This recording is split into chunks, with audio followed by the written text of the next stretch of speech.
पैसा जो कि जीवन की गाड़ी को चलाने के लिए बहुत ज़रूरी होता है, ऐसे ही किसी भी देश को चलाने के लिए भी पैसा या इकोनॉमी बहुत इम्पोर्टेंट रोल प्ले करती है। और उस इकोनॉमी को लेकर ही ऐसा एक ग्रुप है G20, इसका नाम अक्सर आप लोग सुनते होंगे क्योंकि आजकल बहुत न्यूज़ में रहता है कि G20 ग्रुप ऑफ 20। तो अगर इसकी बात करें तो ग्रुप ऑफ 20 क्या है? ऐसे देश हैं वर्ल्ड के जो इकोनॉमिक पावर है अपने अपने क्षेत्र में, अपने अपने एरिया में, तो उन सबको मिला के ग्रुप G20 का निर्माण किया गया। और इस G20 ग्रुप का जो मेन उद्देश्य है वो यही है कि वर्ल्ड लेवल पे कैसे इकोनॉमी को लगातार ग्रोथ के वे में ले जाया जा सके और नई नई अपॉर्चुनिटी या नए नए अवसर जो क्रिएट हो रहे हैं उनका लाभ मिल सके सभी देशों को। और इसी को लेके ये शुरू हुआ। और इसकी शुरुआत अगर हम देखें तो इसकी शुरुआत हुई 1999 में, और ये शुरुआत हुई एशियन टाइगर समिट में। एशियन टाइगर जैसे आप लोगों ने देखा होगा, सिंगापुर है, थाईलैंड है, ये सारी जो कंट्रियां हैं या इंडोनेशिया है, ये बहुत तेज़ी से ग्रो की 1990 के आसपास। तो इसलिए इनको बोला जाता है एशियन टाइगर।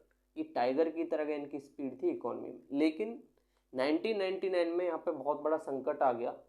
वो संकट ये था कि यहाँ की बैंकों ने लोन तो दिया था लोगों को, लेकिन वो लोन की रिकवरी नहीं हुई।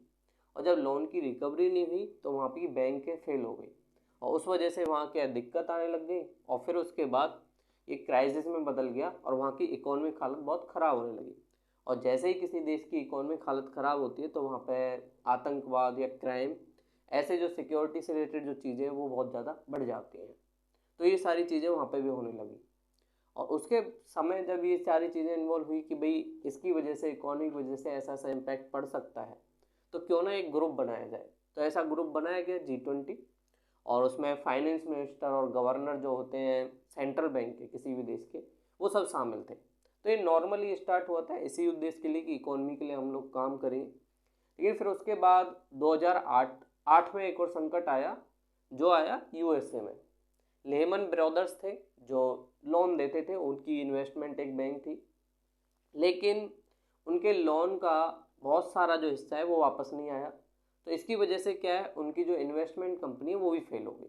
और वो इतनी बड़ी इन्वेस्टमेंट कंपनी थी कि उसने USA की इकोनॉमी पे तो फ़र्क डाला ही, साथ ही विश्व की इकोनॉमी पे भी फ़र्क डाला।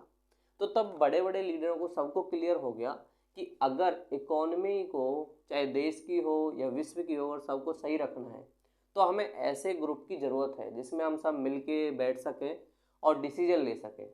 तो उसके बाद ही 2008 में ये एक लीडरशिप वाले जो बड़े बड़े होते हैं, जैसे PM हो गए या प्रेसिडेंट हो गए किसी भी देश के, तो बड़े बड़े जो लीडर होते हैं वो सब इसमें शामिल होने लगे। क्योंकि सबको पता है कि ग्लोबलाइजेशन की दुनिया है और सारा विश्व एक ग्लोबल विलेज के रूप में है। तो किसी भी जगह कुछ भी संकट हो तो उसका फ़र्क पूरे वर्ल्ड के देशों पर पड़ना ही है। जैसे आपने देखा कोरोना वायरस, तो उस पर सबसे पहले इम्पैक्ट चाइना पर पड़ा, लेकिन चाइना की इकोनॉमी के साथ ही उसका इम्पैक्ट पूरी दुनिया पर भी पड़ा। क्योंकि आजकल जो इकोनॉमी है वो इंटरडिपेंडेंट है। रॉ मटेरियल किसी देश से आता है और फिर बनता किसी देश में और बिचता किसी और देश में। तो ये कहीं ना कहीं एक चेन सी बनी हुई है। तो कहीं भी कुछ भी इम्पैक्ट पड़े तो उस चीज़ का फ़र्क पड़ता है। और उसके बाद जब ये सारी चीज़ें होने लगी तो जो मेंबर कंट्री है उनके बीच ये डिसाइड हुआ कि भाई ऐसा होना चाहिए कि इसका समिट जो है हर साल पे होगा और जो मेंबर कंट्री है उनके देशों में होगा। तो अभी न्यूज़ में इसलिए रहता है क्योंकि इंडिया 2023 का अध्यक्ष है और ये पहली बार है कि इंडिया इसकी अध्यक्षता कर रहा है। तो हमारे पास एक मौका है कि हम अपनी चीज़ों को दिखा सकें पूरे वर्ल्ड में। क्योंकि अब सोचिए, वर्ल्ड की जो सबसे पावरफुल जो कंट्री है उनके लीडर हमारे देश में आएंगे, तो हम दिखा सकते हैं अपने मेड इन इंडिया को, हम दिखा सकते हैं अपने स्टार्टअप इंडिया को, स्किल इंडिया को, ये सारे जो भी हमने स्कीमें चलाई उन सबको दिखा सकते हैं। और अपने लिए इन्वेस्टमेंट, जो बड़े बड़े लीडर या बड़ी बड़ी मीडियाओं का ध्यान इंडिया की तरफ होगा तो उसका फ़ायदा हम उठा सकते हैं। और अभी इसमें बहुत सारी चीज़ें इंक्लूड कर दी हैं। जैसे ट्रेड तो है ही, लेकिन ट्रेड के साथ साथ क्लाइमेट चेंज की जो दिक्कत है उसको ध्यान रखना है। सस्टेनेबल डेवलपमेंट की तरफ ध्यान रखें। सस्टेनेबल डेवलपमेंट मतलब यही होता है कि जो अभी जो पीढ़ी है, जो हमारी जनरेशन है, वो अपना विकास तो करे, लेकिन वो रिसोर्सों का इस तरीके से यूज़ करे कि न्यू जनरेशन के लिए भी रिसोर्स उतने बचे रहे। ये ना हो कि न्यू जनरेशन बस हमारे जो चीज़ें हमने डेवलप करी, जैसे कि मान लो हमने माइनिंग करी, अब माइनिंग करके हमने खुदाई कर दी, अब वहाँ से सारे माइन तो निकल गए, अब खुदाई करके वो गड्ढा पड़ा है, तो क्या होगा, अगली पीढ़ी उस गड्ढे को भरने में ही लगी रहेगी। तो कहीं ना कहीं उनके लिए चुनौतियाँ आ जाएंगी, क्योंकि उनके लिए विकास के अवसर ही हम लोग नहीं छोड़ेंगे।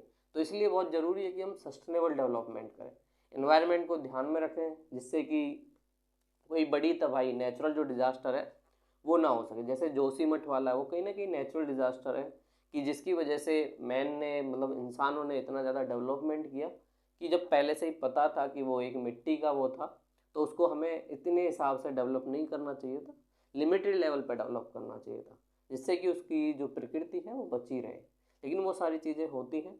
तो इकोनॉमी बहुत बड़ा हिस्सा है, और ये ज़रूरी पार्ट भी है, चाहे हमारे आम जीवन में हो। व्यक्तिगत रूप से हम देखें तो आज की जो गाड़ी है आपके जीवन की बिना पैसे के नहीं चल सकती, तो एज अ फ्यूल वो काम करती है। ऐसे ही किसी भी देश की जो इकोनॉमी है वो भी उसी बेस पे चलती है, और देश की इकोनॉमी आज एक दूसरे से इंटरलिंक है इंटरनेशनल लेवल पे।